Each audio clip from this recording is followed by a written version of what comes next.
వైఎస్ఆర్సీపీ స్థాపించి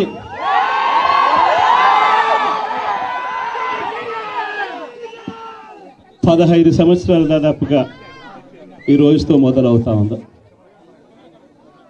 ఈ 15 సంవత్సరాల ఈ వైఎస్ఆర్సీపీ ప్రయాణంలో మొట్టమొదటి రోజు నుంచి ఈ పార్టీ పుట్టింది కష్టాల్లో నుంచే పుట్టింది. ప్రజల కష్టాలను వైఎస్ఆర్సీపీ పార్టీ తమ కష్టాలుగా భావించి ప్రజల తరపున వాయిస్ ఆఫ్ ది వాయిస్లెస్ కింద ప్రతి అడుగులోనూ పోరాటం చేస్తూనే వస్తూ ఉంది వైఎస్ఆర్సీపీ. ఈరోజు ప్రతిపక్షంలో మనం కూర్చోవడం కొత్త కాదు. ఈ 15 ఏళ్ల మన ప్రయాణంలో 10 సంవత్సరాలు మనం ప్రతిపక్షంలోనే ఉన్నాం. దీటైన సమాధానం అధికారంలో ఉన్న వాళ్ళకు ఎప్పుడు ఇస్తూనే వచ్చాం. కళ్ళు మూసుకొని కళ్ళు తెరిచేసరికి సంవత్సరం అయిపోయింది. ఇప్పటికే మరో 3 సంవత్సరాలు 4 సంవత్సరాలలో మళ్ళీ ఈసారి వచ్చేది మళ్ళీ వైఎస్ఆర్సీపీ పార్టీనే.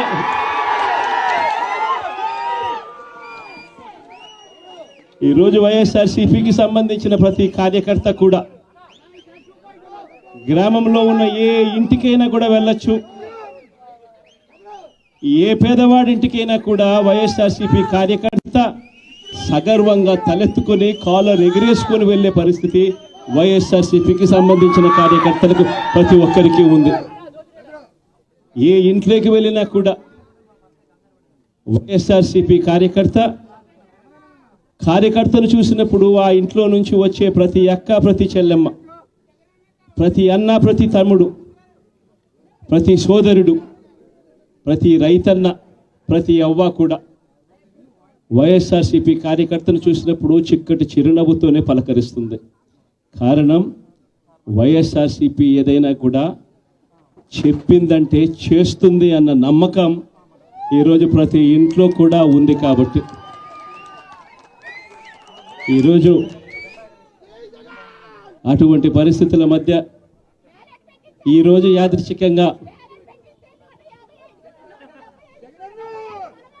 విద్యా దీవెన, వసతి దీవెనకు సంబంధించి, పిల్లలకు సంబంధించిన అన్యాయాలకు సంబంధించిన జరుగుతూ ఉన్న అన్యాయాలకు సంబంధించిన విషయాల మీద ఈరోజు యాదృచ్ఛికంగా ప్రొటెస్ట్ కార్యక్రమం కూడా జరుగుతూ ఉంది. ఈ కూటమి ప్రభుత్వం వచ్చి దాదాపుగా 10 నెలలుగా వస్తూ ఉంది.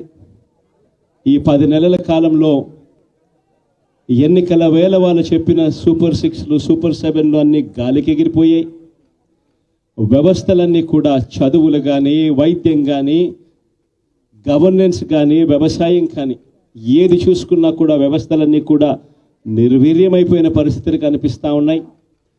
ఈరోజు పిల్లలకు సంబంధించిన ఫీజులకు సంబంధించిన బకాయిలు కూడా సంవత్సర కాలంలో ఫీజు రీఎంబర్స్మెంట్కు కావాల్సింది ఒక్కొక్క క్వార్టర్కు 700 కోట్ల రూపాయలు చొప్పున సంవత్సరానికి 2,800 కోట్ల రూపాయలు విద్యా దీవెన కింద 4 క్వార్టర్లకు సంబంధించిన కేటాయింపులు చేయాలి. అంటే 2,800 కోట్లు. వసతి దీవెన కింద ప్రతి ఏడాది ఏప్రిల్ మాసం వచ్చేసరికి 1,100 కోట్ల రూపాయలు కేటాయింపులు చేయాలి. అంటే గత ఏడాది ఈ 1,100 కోట్లు, 2,800 కోట్లు ఈ రెండింటికి సంబంధించి 3,900 కోట్ల రూపాయలకు కేటాయింపులు చేసి ఖర్చు చేసి పిల్లల చదువులను ప్రోత్సహించాల్సిన పరిస్థితిలో ఈ ప్రభుత్వం చేసింది ఏమిటి అనంటే కేవలం 700 కోట్ల రూపాయలు మాత్రమే ఇచ్చి చేతులు దులుపుకున్న పరిస్థితులు. అంటే 3,200 కోట్ల రూపాయలకు సంబంధించిన బకాయిలు పెండింగ్లో పెట్టారు. అదే మాదిరిగా మళ్ళీ ఈ సంవత్సరం 2025-26కు సంబంధించిన ఈ సంవత్సరానికి సంబంధించి ముందుకు పోవడానికి ఈ సంవత్సరానికి సంబంధించిన విద్యా దీవెన కింద 4 కోట్లు, ఈ విద్యా దీవెనకు సంబంధించి ఈ 2,800 కోట్లు మళ్ళీ కావాలి. 1,100 కోట్లు వసతి దీవెన కింద కావాలి.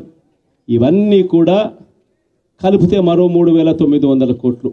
సో ఆ 3,200 కోట్లు, ఈ 3,900 కోట్లు, దాదాపుగా 7,100 కోట్ల రూపాయలకు సంబంధించిన పిల్లలకు సంబంధించిన చదువులకు సంబంధించిన కేటాయింపులు చేసి చదువులను ఆదుకోవాల్సింది పోయి, పిల్లలను ఆదుకోవాల్సింది పోయి కేవలం 2,600 కోట్లు మాత్రమే కేటాయింపులు చేశామన్నట్టుగా చేసి పిల్లల చదువులతో ఆడుకుంటా ఉన్న ఈ ప్రభుత్వానికి బుద్ధి చెప్పే కార్యక్రమం పిల్లలతో పాటు, పిల్లల తల్లిదండ్రులతో పాటు కలిసి చేసే కార్యక్రమం కూడా యాదృచ్ఛికంగా ఈరోజు ప్రొటెస్ట్ కార్యక్రమం కూడా ఈ రోజే కూడా జరుగుతూ ఉందని కూడా చెప్పడానికి కూడా సంతోషపడతా ఉన్నా.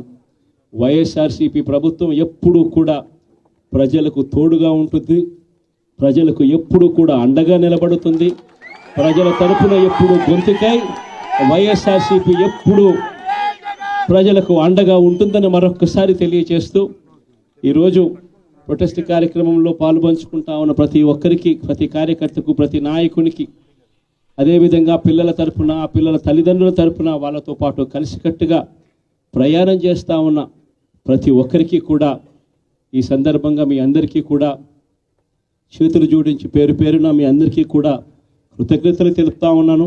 వైఎస్ఆర్సీపీకి సంబంధించిన 15 సంవత్సరం 15 సంవత్సరం లేక అడుగు పెడతా ఉన్న ఈ సందర్భంలో వైఎస్ఆర్సీపీకి సంబంధించిన ప్రతి నాయకుడికి, కార్యకర్తకు ఈ సందర్భంగా కంగ్రాచులేషన్స్ కూడా మరొకసారి కూడా తెలియజేస్తాను.